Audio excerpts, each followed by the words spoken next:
Paawat naman kayo! Yan ang paalala ng Commission on Elections sa COMELEC sa mga kandidato para sa darating na Semana Santa. Narito si Catherine Landicho. Pinapalalahanan ng mga kandidato sa halalan na ipinagbabawal ang pagsasagawa ng mga campaign sorties sa Huwebes Santo at Biyernes Santo upang bigyang daan ng Semana Santa.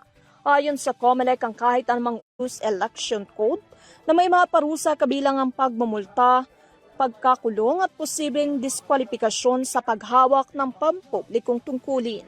Ang pagbabawal ay bahagi ng pagsisikap ng COMELEC na itaguyod ang kabanalan ng pagdiriwang ng Semana Santa at mapanatili ang katarungan at kaayusan sa buong panahon ng halalan. Ang opisyal na panahon ng kampanya para sa May 12, 2025 national at local campaign ay nananatiling may bisa, ngunit ang mga kandidato ay pinapalalahanan na mahigpit na sundin ang mga alituntunin at igalang mga ipinagbabawal na petsa na ipinag-utos ng batas.